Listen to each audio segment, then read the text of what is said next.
Cultura Geral. Apoio Cultural. Faculdades Milton Campos. Venha ser referência. Estude com quem já é. Instituto Santa Terezinha. Ensinando com qualidade. Mais de 40 anos de experiência em ensino fundamental.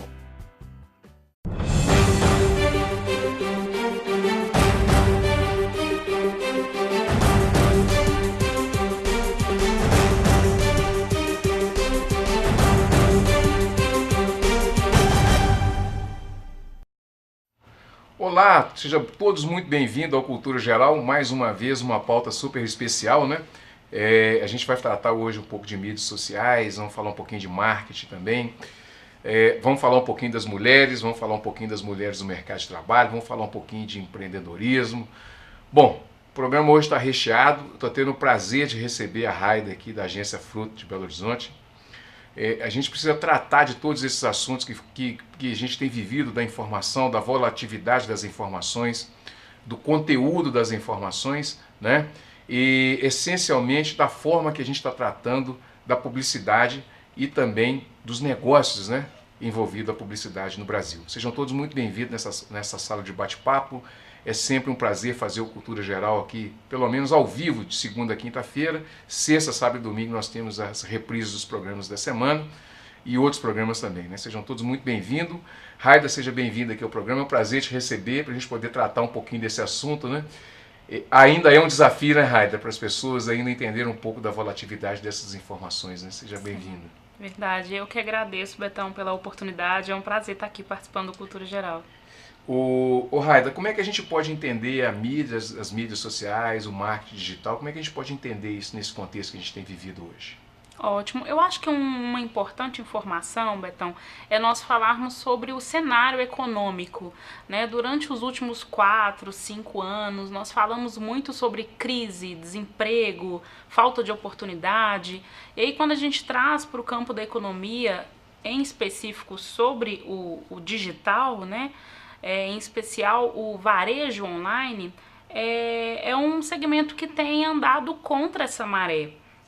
Até porque a própria crise ela serve um pouco como um motor de busca, assim, para impulsionar esse segmento. Então, se durante a recessão as pessoas tinham uma dificuldade ou gostariam de repensar uma compra, ela pode ser efetivada no ambiente digital porque o produto fica mais barato ou porque é possível a gente ter um parcelamento melhor.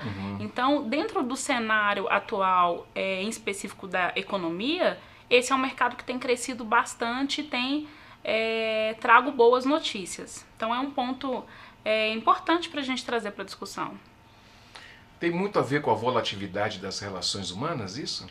Acredito que sim, e também um pouco sobre a ansiedade, né, das pessoas em buscar um produto que até pouco tempo não era disponível no mercado brasileiro, não era algo fácil de se encontrar numa loja física, e por meio da internet, primeiro ele passa a conhecer aquele produto ou aquela demanda que até então não existia, né, na mente dele. E, em segundo plano, ele consegue ter acesso a esse produto ou um serviço específico. Então, sem dúvida, o ambiente digital ele traz à tona novidades que há pouco tempo atrás não existiam na nossa rotina. Raida, como é que a gente pode entender essas informações? Eu tenho acompanhado muito, por exemplo, o fechamento de algumas livrarias. Isso tem a ver com o mundo digital, assim, completamente? Sim, Betão, é importante nós entendermos, e aí do ponto de vista do empreendedorismo, né, o empresário ou qualquer pessoa que se propõe a ter um negócio, que quem dita o ritmo do negócio é o consumidor. Então, se hoje as pessoas optam por comprar na internet, elas acreditam que seja mais prático, né? Eu faço a compra sem sair da minha casa, eu encontro o livro pela internet que eu não encontrava na livraria do meu bairro, da minha cidade. Então, é importante que os empresários tenham em mente que essa adequação ao novo consumidor é fundamental. Não só no tempo de hoje, né? Alguns anos atrás a gente já falava sobre isso. Hoje tudo vem muito à tona por causa da velocidade da informação e porque muito se discute sobre o ambiente digital. Mas é fundamental, sim, se pensar que muitos outros negócios, não somente as livrarias, precisam se readequar à necessidade do consumidor. E se ela passa pela internet, por que não? A loja física vai ser talvez uma Vai virar um cartão de visita? Seria isso, mais ou menos, assim, uma loja física? Poderia ser. A expectativa é que essa experiência ainda continue, né? Algo que a gente gosta muito de dizer é que a experiência digital, ela é diferente da experiência de ir numa loja física, mas uma coisa não substitui a outra. Existe ainda uma boa parcela do mercado que prefere ir na loja. Alguns, né, isso já é um movimento nos Estados Unidos, optam por ir à loja para experimentar o produto, para ver de perto, mas finaliza a compra ali no smartphone. Mas a loja física, ela precisa se pensar em um novo formato, assim, entender o que o consumidor precisa e espera dela, enquanto loja física, para atingir a necessidade do consumidor de imediato. Raida, por que o comerciante tradicional, principalmente nas cidades menores, tem muita dificuldade de entender essa plataforma digital? Como é que você enxerga isso? Provavelmente porque, apesar de estar tão disponível, não faz muito parte da rotina daquele comerciante em questão, né? Quando as pessoas começam a interagir mais no ambiente digital, a utilizar muitos os serviços, é natural que ela pense na lógica do consumidor, né? Se colocar no lugar do outro é o melhor caminho. Então, imaginar como que é o meu cliente hoje, mesmo numa loja do interior. Ele sempre vem aqui na loja, né, para fazer uma compra. O que ele precisa de imediato que o meu negócio, eu como marca, posso sanar? Então, algumas vezes a dificuldade, e aí não é só no interior, não, isso pode ser estendido, é de não se colocar no lugar do consumidor. Não entender o que ele precisa naquele momento. Um exemplo são os motoristas de aplicativo, né? Que é uma profissão que não existia há muito pouco tempo. Claro que ela foi impulsionada e ganhou força por causa da internet, claro, mas acima de tudo, o objetivo ali foi resolver um problema que era de mobilidade urbana. Então não é só o canal, né? É entender qual que é a dor do cliente e tentar solucioná-la. Perfil dessas pessoas do mundo digital, ele tem uma faixa etária aí, vamos colocar hoje de 3 anos de idade para lá. Sim, Os meninos estão consumindo, estou vendo no YouTube, por exemplo. Papai está acompanhando as novelinhas lá, uns filminhos no YouTube, está pedindo um bonequinho, vai olhar a bonequinha, R$200 um boneco. Sim, né? sim. Então, assim, esse mercado consumidor está pegando esses meninos já de 3 anos de idade, por ali talvez até um pouco mais novo, e está trazendo ele até qual idade mais ou menos, a gente pode? Na verdade, hoje, a utilização de qualquer canal na internet passa por todas as faixas etárias.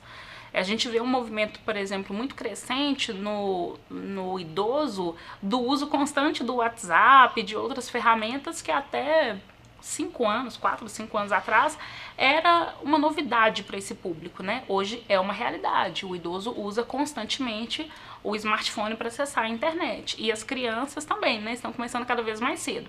Então, hoje, em específico, principalmente quando a gente fala de venda na internet, existe sim uma fatia maior do mercado, que é ali em torno de 35 e 49 anos, mas a gente acredita que essa fatia, principalmente porque essa é a faixa etária economicamente ativa do país. Então, compra-se muito, mas o uso na internet, seja das mídias sociais, assistir um vídeo, né, independente, passa por todas as faixas etárias, com certeza. Inteligência artificial está muito envolvida nisso tudo, hein? Sim, e faz parte da nossa rotina o tempo todo, né? Estamos sendo... nós nos transformamos em um dado, né? E esse dado, ele é utilizado pelo ambiente digital o tempo todo. Então, quando você passa ali alguns minutos navegando pela internet, né, o seu buscador ele já identifica qual o seu perfil. O que o Betão mais consome em termos de compra, de acesso à informação, que tipo de notícia é mais relevante para ele. E aí todos os robôs ali, os mecanismos são voltados para algo dentro do seu perfil. Então o seu perfil ele já é conhecido, né, das grandes aí, das gigantes da internet. Eu estava assistindo um filme há muito tempo atrás, se chama Minority Report. E teve uma matéria da Exame, ou da UOL, não me lembro bem, que foi nos Estados Unidos. Eles pegaram pegaram uma pessoa, foi um criminoso lá pelos dados da internet e tal, do que ele consumia na internet e tal. de informação e tudo.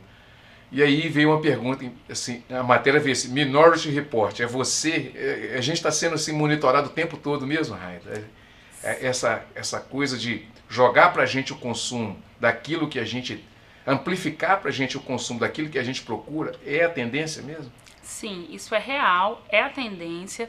Na verdade, sempre quando a gente se cadastra em alguma mídia social, um Facebook, por exemplo, existe aqueles termos, né, que muita gente não lê, mas ali você um contrato de cede esse adesão. direito. Exato, perfeito. É um contrato de adesão, então ali você topa participar desse mundo onde é natural que os robôs estejam ali te monitorando e entendendo qual que é o seu perfil. E a partir desse perfil é ofertado para você um produto, um serviço de acordo com uma necessidade que em algum momento você apontou. Então isso é real, isso não tem uma faixa etária limitadora ou protegida por isso. Então é importante também a gente ter cuidado com o que as crianças consomem, né? Porque o tempo inteiro aquele robô está ali monitorando os hábitos de consumo de toda a família. O que as pessoas têm consumido na internet? Em relação à compra de produto ou serviço, a maior fatia de faturamento tem sido concentrado nas lojas virtuais de eletroeletrônicos e telefonia. É a grande campeã quando o assunto é faturamento. Num segundo momento, quando a gente avalia volume de vendas, né, número de pedidos, 2 segmentos crescem muito, que é o de cosmética e saúde e também o de esporte e lazer. Então, quando o assunto é comércio eletrônico, né, que foi uma boa surpresa e tem sido a cada ano, como a gente falou aqui no início, muito impulsionado até pela crise, quando o assunto é esse, são esses 2 cenários que eu acabei de falar. Lembrando que é um segmento que faturou em torno de 23 bilhões só no primeiro semestre do ano passado. A expectativa é fechar 2018, os dados oficiais ainda não saíram, mas a expectativa é fechar 2018 com 54 bilhões, mas para 2019 a expectativa é 74 bilhões. Então a gente está falando de um mercado que movimenta muito todos os dias, para todos os públicos. Claro que existe aquele público predominante, mas é um mercado que se movimenta muito e que tem ditado muito o ritmo, né, das relações e das nossas conversas. O Brasil está preparado para esse boom tecnológico? Excelente pergunta. Nós temos um problema de internet aí, né? Sim, a sim. internet não pega. Sim. Né? Excelente pergunta, Betão, porque hoje é nítido e é algo já levantado por muitos institutos que esse mercado só não é melhor e maior por falta dessa organização, seja tecnológica ou seja de logística também, né? Que é um outro ponto a se pensar quando o assunto é e-commerce. Principalmente porque tem crescido também o número de pessoas que faz o pedido em casa, mas vai lá na loja física ou vai em algum ponto retirar, porque não quer esperar chegar em casa. A logística também é um problema. Então, não estamos totalmente preparados, mas entendemos que esse crescimento vai acontecer a partir do momento que nós nos organizarmos também. Então, quanto mais existir essa organização, maiores são as chances de um crescimento maduro. Deixa eu fazer um intervalinho, daqui a pouquinho a gente volta com mais Cultura Geral, não saia daí.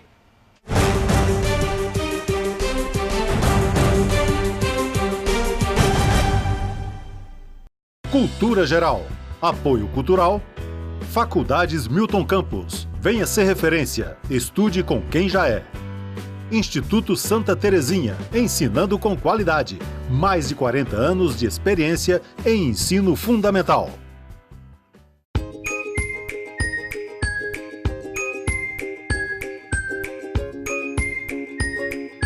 A gente atende as crianças de 1, 2 e 3 anos e a gente faz o trabalho todo da educação infantil. É em tempo integral para dar mais tranquilidade aos pais. Tem o café da manhã, a fruta na metade da manhã, o almoço, que é o arroz, o feijão, a carne, o legume, a salada. Depois tem outra fruta no princípio da tarde, o lanche, que aí é um suco com um pão ou um bolo, e a janta. Embora a escola seja muito jovem ainda, mas eu tenho observado que os pais estão tranquilos ao deixar seu filho aqui. É muito satisfatório ver no rostinho de cada criança, comendo, estudando, brincando. A satisfação minha é saber que tenho onde deixar os meus filhos e eles estão recebendo educação de qualidade, uma boa alimentação.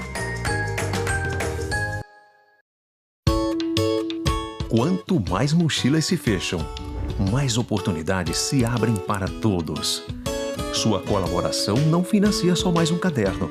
Quando você doa, dá a chance para milhares de crianças e adolescentes continuarem estudando. Colabore e veja como você constrói essa história. lbv.org/nota 10. Proteger a infância é acreditar no futuro.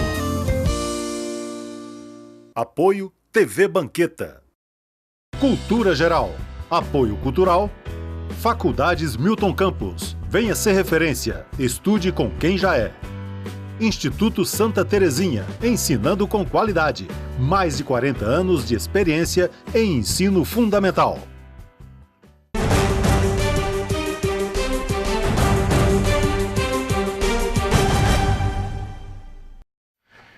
Muito bem, voltando aí com cultura geral, tá até com a posição do meu rosto estava errada. Eu tenho que voltar para a câmera, que o diretor me xinga aqui dentro, viu, gente? Ô, Raider, como é que nós podemos entender as necessidades que as pessoas têm hoje de ser felizes? A ditadura da felicidade. Tem que ser feliz. Ó, você vai sair de férias, você viajou? Não. Tem que ser feliz nas férias. Se você não for feliz nas férias, você não foi feliz. Hein?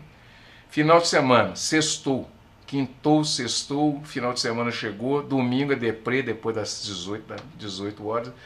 Essa coisa da felicidade imediata, que também está ligado com os canais de informações, esse canal de informação, os canais de informações que são voláteis também, que oferece ali aquilo que é amplificado pelos algoritmos, é uma tendência também na vida cotidiana das pessoas, e assim, as pessoas, como é que você enxerga isso? Não vou perguntar como é que as pessoas precisam fazer, mas como é que você enxerga Sim. isso no caminho da publicidade?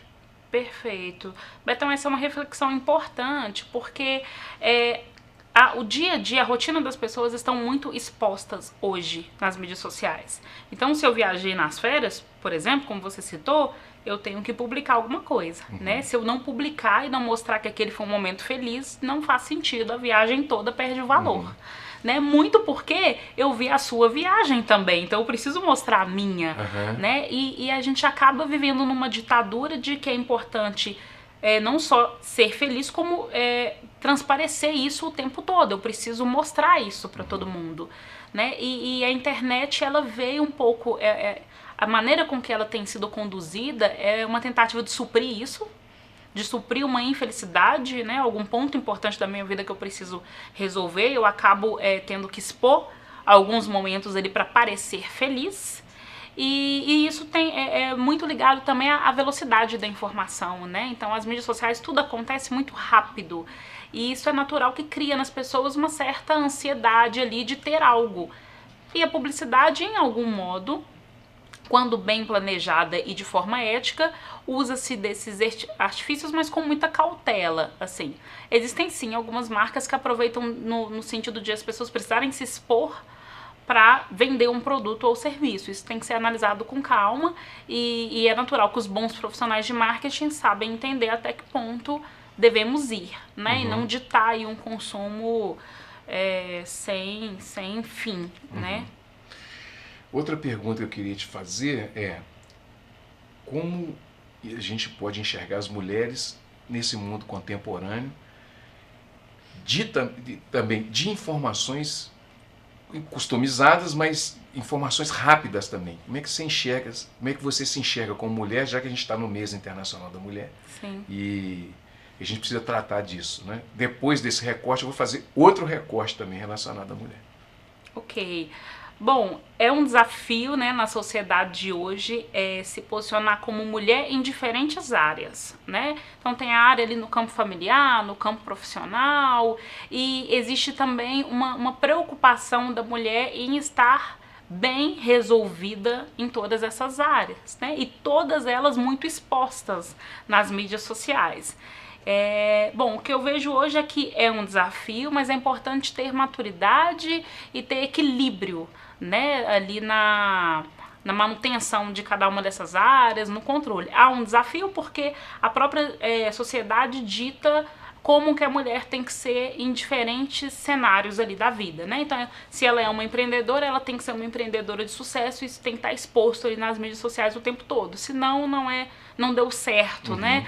E é importante a gente olhar, e aí não só do ponto de vista da sociedade como um todo, mas de mulher para mulher também, né? De ter essa cautela e entender que cada um tem o seu momento, cada um tem a sua vida, cada um tem a sua felicidade em cada um dos cenários, e a gente pensar um pouco no grau de exigência das coisas, né? E não ditar padrões, e entender que todo mundo é feliz à sua maneira.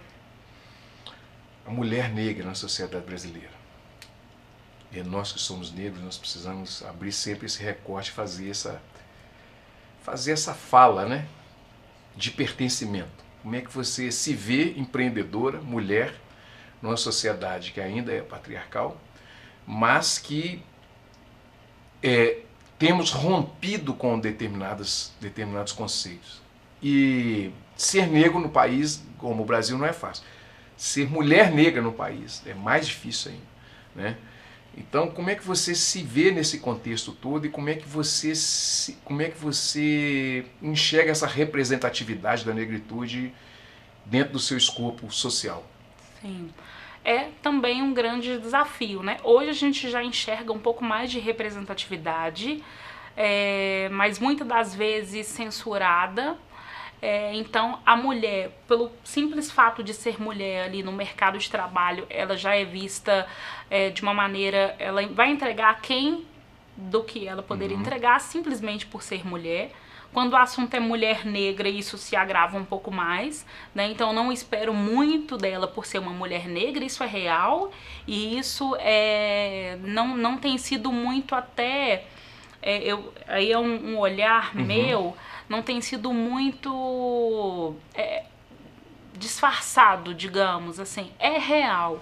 Você percebe no tom das conversas, assim, seja numa reunião, seja em algum ambiente que você estiver, né, as pessoas esperam menos da mulher, esperam menos da mulher negra ainda mais. Hoje, como eu disse, a gente já tem visto um pouco mais de representatividade, mulheres negras na gestão de grandes empresas, novos negócios têm sido criados em torno do negro, né? Então a gente tem visto muitas startups olhando mais para esse público, até em sentidos financeiros. Existem fintechs, por exemplo, que são instituições que oferecem ali um crédito para uma empresária ou para um empresário negro, porque é real que as outras instituições padrões, né, do mercado tradicionais evitam liberar crédito para esse perfil. Isso é muito preocupante, né? Então hoje a gente já enxerga uma representatividade de pessoas que estão pensando sobre o assunto e uma maneira de agregar essas pessoas à sociedade, né? Mas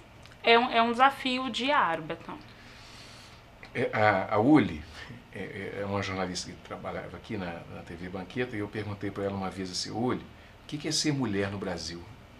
Ela me deu uma resposta, mas eu te faço essa pergunta: o que é ser mulher no Brasil? Ou o que é ser mulher? Perfeito. Excelente pergunta. É uma tarefa desafiadora diariamente. É se pensar todos os dias ao acordar o que eu preciso fazer de novo para se fazer o básico, aquilo que o homem acorda e pode fazer com muita naturalidade.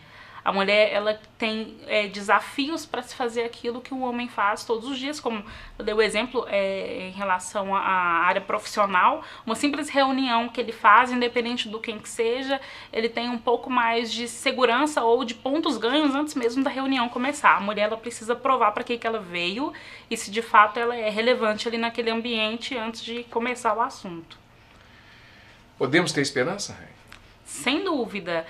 Tem crescido, como eu disse, essa representatividade. Deixa eu só fazer um recorte. Sim. Nós podemos ter esperanças e teremos resistência? Sem dúvida, eu acredito que sim. A gente tem visto uma geração até um pouco mais engajada, né? Nesse sentido, preocupada com essas questões. Então, estarmos aqui numa emissora de TV falando sobre isso abertamente não era algo real, comum, há muito pouco tempo atrás, e a gente tem tido também uma parcela da população um pouco mais consciente, né, que fala sobre o racismo com muita tranquilidade, porque hoje sabe-se que ele é real, né? Há muito pouco tempo atrás a gente falava, não existe, né? Na prática não é por aí, não. Hoje a gente sabe que é real, ele inclusive ocupa a pauta de notícia todos os dias, então hoje fala-se mais sobre o assunto. Começar a falar é o primeiro passo. Pergunta um pouco mais profunda. Bom, duas perguntas para a gente encerrar. A internet, ela democratiza essa coloração humana? Sim, sem dúvida, porque as pessoas passam a se enxergar, né? Há muitos anos atrás também, né? Muitos anos, não tantos, né, Betão? 10 anos hoje, atrás. 2 anos, hoje está parecendo que você viveu uma eternidade. Exato. 5, 10 anos atrás, não se enxergava todas as fatias da população nos grandes canais de comunicação. Hoje, o negro se enxerga na internet, a mulher se enxerga na internet, né? Então, a internet ela veio para democratizar. Então, um dado, por exemplo, importante com relação à economia que a gente começou a falar no início, é que a classe C e D são os grandes compradores do comércio eletrônico. O que isso significa? Alguns itens que, inclusive, não faziam parte da rotina da família brasileira de classe C e D, eles começaram a ter acesso graças à internet. A representatividade em termos de comunicação também acontece. Então essas pessoas passam a se enxergar nesse ambiente como não se enxergavam nos tradicionais canais de comunicação até muito pouco tempo. Se tivesse que deixar um recado para as pessoas que estão nos assistindo, primeiro, para o empreendedor, para a mulher empreendedora, a mulher negra empreendedora. Você faz 3 recortes aí. Sim. Coincidentemente, o recado é o mesmo para todos, que é entender que nem sempre estaremos prontos para tudo que a gente tem visto com relação ao avanço da tecnologia para o empreendedor. Então, se você pensa em montar um negócio digital, se você pensa em empreender nessa área, saiba que você nunca vai estar pronto, né? O consumidor quem dita o ritmo e tudo acontece de maneira muito veloz na internet. Então, a dica se prepare, se atualize, entenda que o conhecimento é uma busca contínua e que você vai estudar durante uma parte ali da sua vida algo sobre a internet, sobre o comportamento das pessoas, sobre onde que tudo isso vai parar, mas a regra vai mudar em muito pouco tempo e a gente tem que se readequar. O mundo vai ficar nessa volatilidade mesmo, não vai ter jeito, não tem volta, né? É balma mesmo, é tudo líquido, né? As relações são líquidas, não tem retorno, não? Eu acredito que não tem retorno, assim, a gente sempre acaba voltando para pontos que a gente já viu lá no passado, mas numa roupagem nova, né? Mas eu acho que o cenário aí do digital é um caminho sem volta. Bom, muito obrigado a Raida, pessoal da Fruta, a Marcela que está aqui nos bastidores nos assistindo, né? É uma pessoa super bacana, ficou quase 1h30 comigo no computador, a gente fica conversando e tal. Um grande abraço e até amanhã. Amanhã a gente vai falar de mercado e varejo, viu? Mercado varejista, aí vem aí algumas novidades. A Virgínia arrumou essa pauta para mim, me pediu essa pauta, nós vamos fazer aí uma pauta sobre mercado e varejo. Era para ser junto hoje, mas não pôde, a gente vai fazer amanhã. Um grande abraço e até amanhã, se Deus quiser.